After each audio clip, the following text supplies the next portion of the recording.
Hey, so I am doing a video today on harvesting my worm castings. I've kind of mentioned them in the past. I have these guys, I have red wrigglers, and I have them for the worm castings. What I do is I feed them the extra food scraps that's safe to feed them. I feed them the mushy fruit, the stems from the strawberries, kind of anything like that. My worms are kind of spoiled. Their favorite thing are blueberries, and they end up getting quite a few extra blueberries because they don't last as long as we hope they will, and we always end up buying too many. So I have not fed them in, I'd say, a week and a half to 2 weeks because I don't want the extra food scraps in my worm castings. So what I'm going to do is I'm going to show you, I've never actually done this way. So I'm hoping that this works really well. I saw another video on it and it was brilliant. So I'm about to try this out. He absolutely loves these worms, so he's going to help me.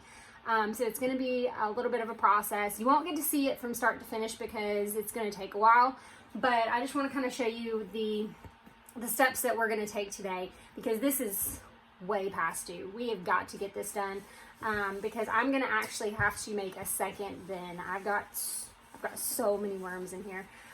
So I'll show you what it looks like real quick. So this is my bin. I have it in 2 boxes. There's a cinder block in this one just to keep this one raised up. You don't have to use cinder block, just something that would keep it off the bottom of this second one.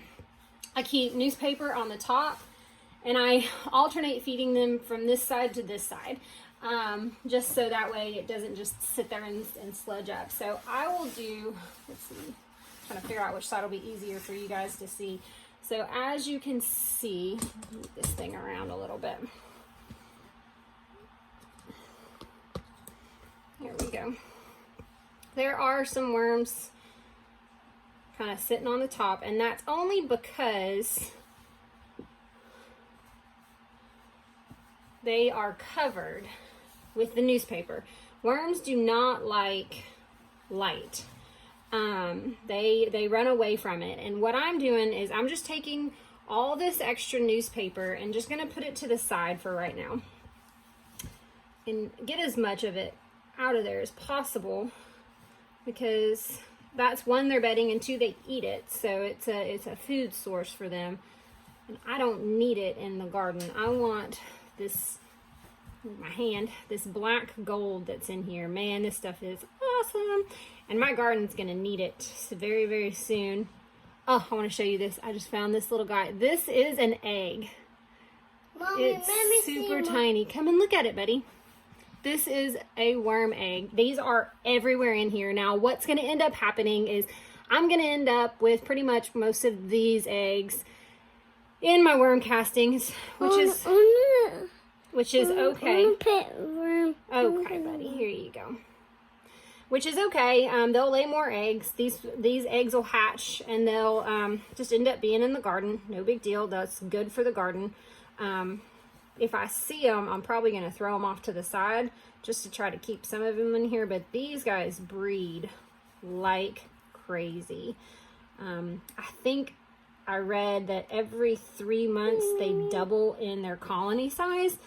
So they breed like crazy. It's right here, buddy. There you go. All right, so that's pretty good.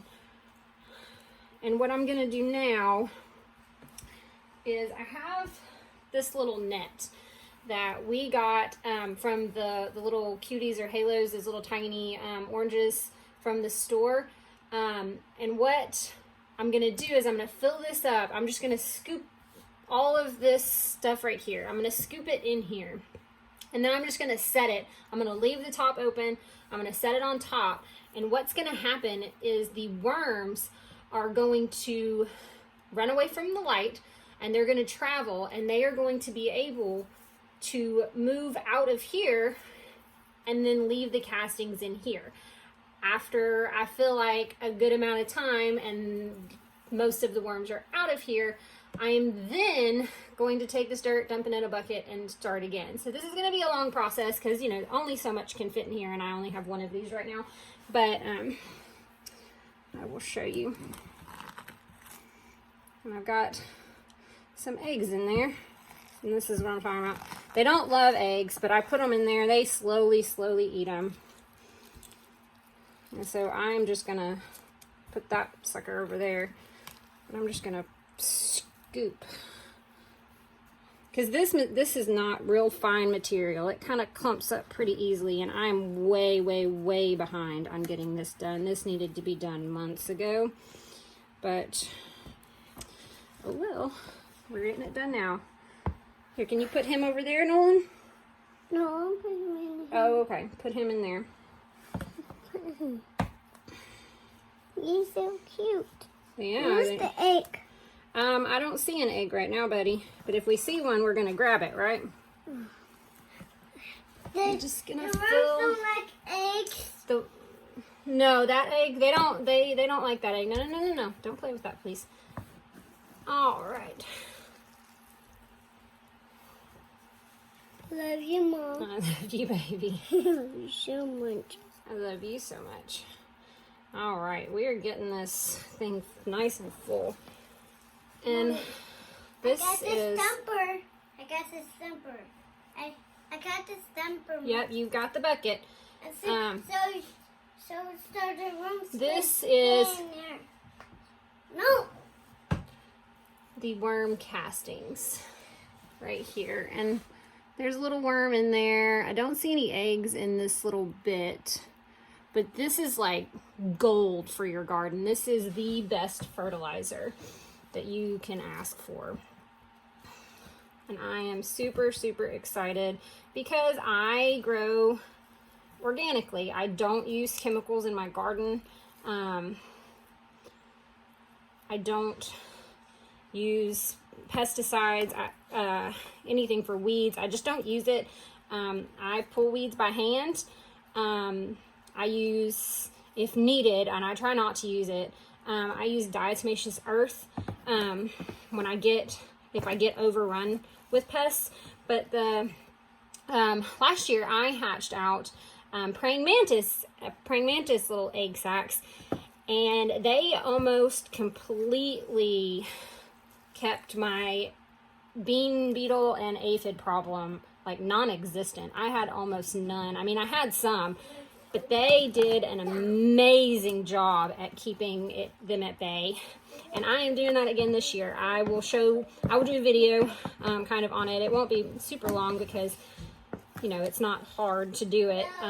But kind of how I set them up.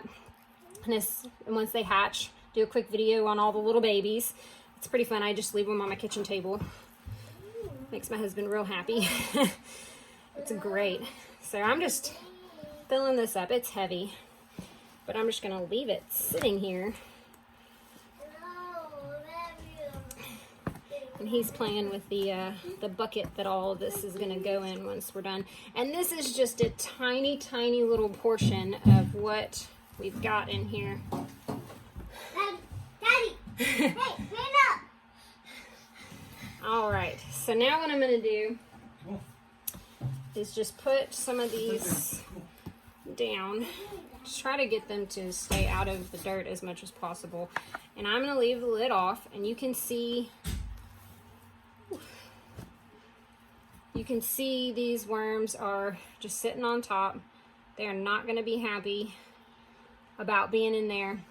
And what I might end up doing is moving everything off to one side. I think that might end up being easier. Moving everything off to one side and then putting down just some like organic soil of some sort, and having somewhere for them to go, because they're not going to love going into this. Yeah, I think I'm going to do that. I'm going to move everything over. I'm going to put some, because they need a little bit of grit. Put something down and then just set this on top of it, and I'll feed them. Because if I feed them, well, no, I don't want to feed them because I don't want to attract. I'll feed them later after I get this in there.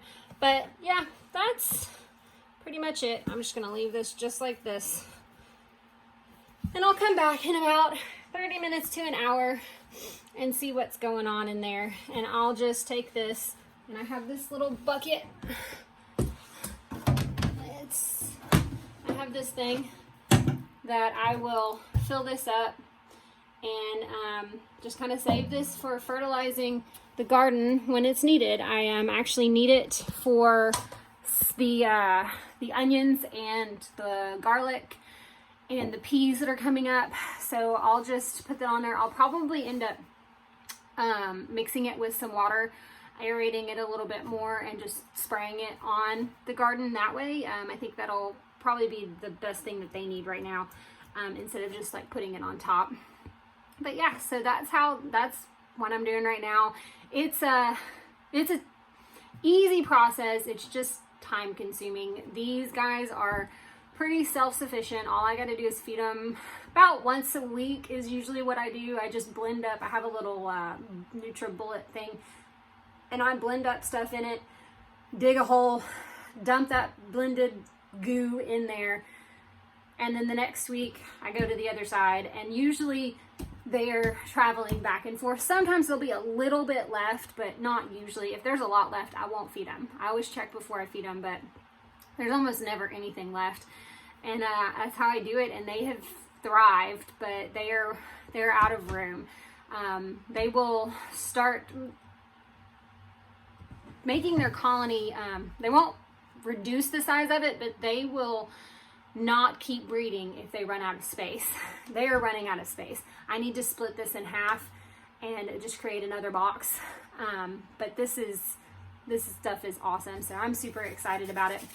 But yeah, so if you have any questions, let me know. I'm not an expert on this at all. I've just been doing this for about a year now. And I'm actually thinking about adding a European redworm, I think is what it's called. They're bigger. They're kind of like earthworms, but they live well with the red wrigglers, and they are nice for fishing, and they aerate the soil a little bit more because they're bigger. So I'm thinking about adding some to maybe one of the bins that I'm going to do, just to have those, because we like to go fishing, so it would be nice to not have to buy worms when we're going fishing. Also, if you can see, my shelves are a little bit more bare than they were, and that is because it's a little chilly today, but it's not cold. But so I put the tomatoes that were bigger, some of the peppers that were a little bit bigger, and the cilantro and the basil outside for a little bit. I'm probably going to go get them in about an hour. I'm going to just work on slowly putting them out there for a little bit, bringing them in, putting them out there, getting them used to it. If it's cold, under 50, I'm not going to put them out there, but I think it's supposed to warm up a little bit more today anyway, so it's a good day for them. I'll probably put some of these smaller ones out there probably in about an hour. I want it to get a little bit warmer just because these aren't as big. They're not as hardy as the other plants are. But yeah, so if you have any questions, leave a comment.